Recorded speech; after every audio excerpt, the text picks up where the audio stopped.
بعض لوگوں کو یہ مشہور ہونے کا چسکا ہوتا ہے، جس کے لیے وہ اپنی عزت کو بھی داؤ پر لگا دیتے ہیں، اپنے وقار کو بھی داؤ پر لگا دیتے ہیں، اور وہ سمجھتے ہیں کہ ہم مشہور ہو رہے ہیں، حالانکہ وہ مشہور نہیں ہو رہے ہوتے، بلکہ وہ ذلت کی اتھاہ گہرائیوں میں گر رہے ہوتے ہیں۔ اہل علم کے ہاں ان کی کوئی وقت نہیں ہوتی، اپنے ہم اثر ان کے ہاں ان کی کوئی وقت نہیں ہوتی، لوگ ان کو بیوقوف اور جاہل قسم کا آدمی سمجھتے ہیں، اور یہ ایسے لوگ ہر زمانے میں پیدا ہوتے رہتے ہیں۔ اسی طرح ایک شخص اس نے مفتی عبدالواحد صاحب کو فون کیا۔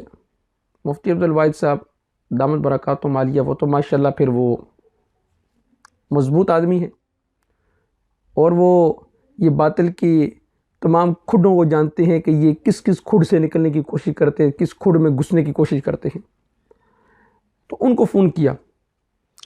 فون کرنے کے بعد ان سے پوچھا، حضرت میں نے ایک مسئلہ پوچھنا ہے۔ مفتی صاحب نے کہا جی فرمائیں۔ کہا جی کہ یہ بتائیں کہ المحند المفند کے اندر عقیدہ لکھا ہوا ہے کہ سرکار دو عالم صلی اللہ علیہ وسلم کے جسد عطر کے ساتھ لگنے والی جو مٹی ہے، اس کا مقام عرش، کعبہ، کرسی سے زائد ہے۔ اس پر قرآن کریم کی آیت پڑھتے ہیں۔ اور مفتی صاحب نے جو جواب دیا، یقین کریں جب بھی مجھے وہ جواب یاد آتا ہے مجھے مزہ آ جاتا ہے، اللہ جانتا ہے مزہ آ جاتا ہے۔ میری بھی اگرچہ یہ فیلڈ ہے، مفتی صاحب کے جواب سے یقین کریں جب بھی میرے ذہن میں آتا ہے مجھے عجیب سا سرور آ جاتا ہے۔ تو مفتی صاحب نے کہا کہ میرا یہ عقیدہ ہے کہ نبی اکرم صلی اللہ علیہ وسلم کے والد کا نام عبداللہ ہے۔ کہا جی بالکل ایسے ہی ہے۔ کہا تیرا بھی یہ عقیدہ ہے؟ کہا جی میرا بھی یہ عقیدہ ہے۔ کہا اس پر قرآن کریم کی آیت پڑھ دو۔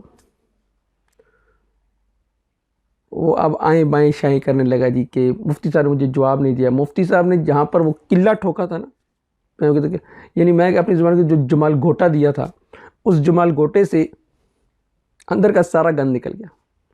مفتی صاحب نے قلہ ٹھوک کے اس کے ساتھ وہ باندھ دیا اس کو۔ اس بات کا جواب چاہیے، بس مجھے آگے پیچھے کی باتیں نہیں چاہیے۔ اللہ مفتی صاحب کی عمر دراز کرے۔ مفتی عبدالواحد قریشی صاحب دامت برکاتہم عالیہ، میرا فون پہ بھی رابطہ ہوا ان سے، تو ماشاءاللہ میں نے انہیں کہا حضرت آپ نے نا بس انتہا کر دی ہے، 2 لفظوں میں آپ نے سمندر کو کوزے میں بند کر دیا۔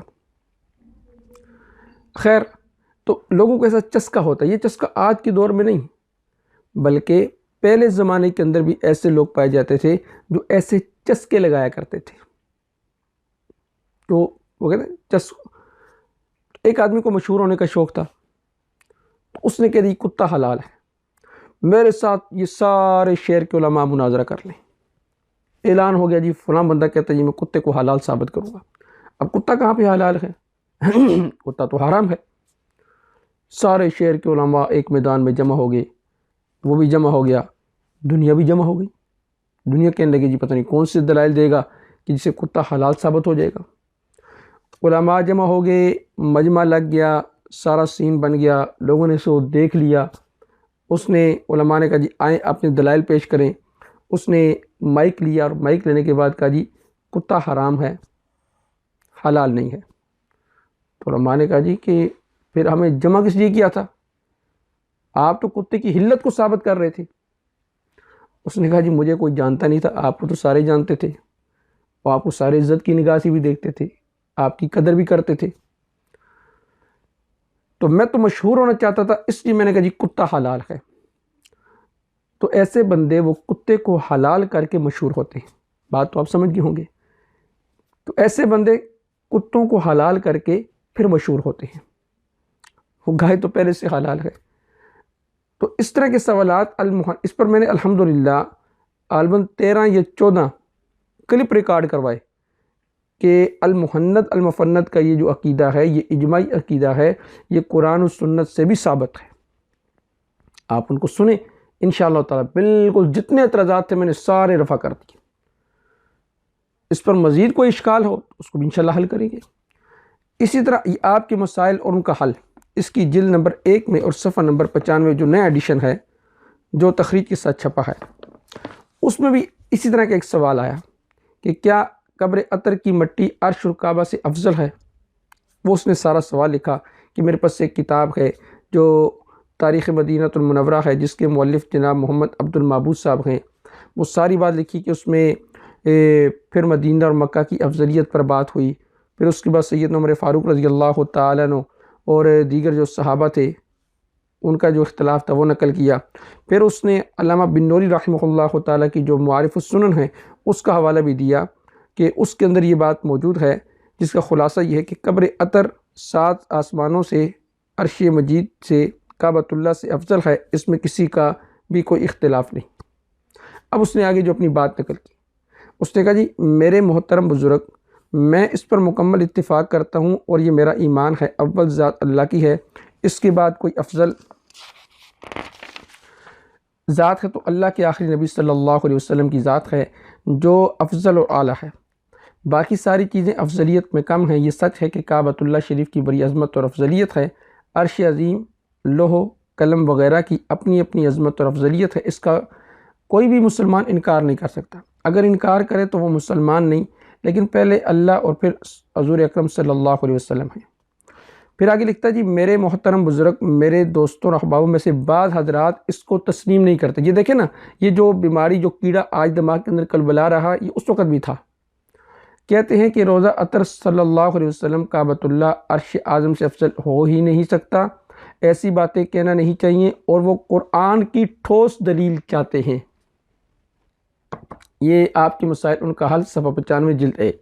وہ قرآن کریم کی ٹھوس دلیل چاہتے ہیں، تو لہٰذا میں بہت پریشان ہوں، کس کو سچ مانوں کس کو غلط۔ میں حضرت والا سے نہایت ادب و احترام سے گزارش کرتا ہوں کہ قرآن کریم کی دلیل اور حدیث کی روشنی میں تحریری جواب سے نوازیں کہ درست کیا ہے۔ اب جواب، جو مسئلہ اس کتاب میں ذکر کیا گیا ہے وہ قریب قریب اہل علم کا اجماعی مسئلہ ہے، اور اہل علم کے ہاں جو ادلہ ہیں وہ 4 ہیں: کتاب اللہ، سنت رسول، اجماع امت۔ اجماع امت مستقل دلیل ہے، اس سے ثابت ہونے والا مسئلہ وہ مستقل مسئلہ کہلائے گا۔ جی ہاں، وجہ اس کی بالکل ظاہر ہے کہ حضرت صلی اللہ علیہ وسلم افضل الخلق ہیں، کوئی مخلوق بھی آپ صلی اللہ علیہ وسلم سے افضل نہیں۔ تو اصل میں جو تقابل ہے وہ مخلوق کا مخلوق کے ساتھ ہے، خالق اور مخلوق کا آپس میں کمپیریزن نہیں ہے۔ جو کمپیریزن ہے وہ مخلوق اور مخلوق کا ہے کہ مخلوق میں سے افضل کون سی ہے، اس کی میں تفصیل وہاں ریکارڈ کروا چکا ہوں۔ ایک حدیث میں ہے کہ آدمی جس مٹی میں پیدا ہوتا ہے اسی میں دفن کیا جاتا ہے، لہذا جس پاک مٹی میں حضرت صلی اللہ علیہ وسلم کے جسد اطہر کی تدفین ہوئی، اسی سے آپ صلی اللہ علیہ وسلم کی تخلیق ہوئی۔ جب آپ صلی اللہ علیہ وسلم افضل الخلق ہوئے تو وہ پاک مٹی بھی تمام مخلوق سے افضل ہوئی۔ جناب ہمارے ساتھ بیٹھیں، ہم مفتی طارق مسعود صاحب نے جسے کہا نا پکوڑے سموسے کھلائیں گے، پکوڑے سموسے بھی کھلائیں گے، اور ذہن کے اندر اور دماغ کے اندر جو گند ہے اس کو جمال گوٹے کے ذریعے صاف بھی کریں گے۔ علاوہ ازیں زمین کے جن اجزاء کو افضل الرسول، افضل البشر، افضل الخلق صلی اللہ علیہ وسلم کے جسد اطہر سے مس ہونے کا شرف حاصل ہے، وہ باقی تمام مخلوقات سے اس لیے بھی افضل ہیں کہ یہ شرف عظیم ان کے سوا کسی مخلوق کو حاصل نہیں۔ آپ کا یہ ارشاد بالکل بجا اور برحق ہے، پہلے اللہ اور پھر حضور اکرم صلی اللہ علیہ وسلم ہے، مگر زیر بیس مسئلے میں خدا نخواستہ اللہ تعالیٰ کے درمیان اور حضرت صلی اللہ علیہ وسلم کے درمیان تقابل نہیں کیا جا رہا۔ یہ اللہ کے درمیان اور اس کے نبی کے درمیان تقابل نہیں ہے۔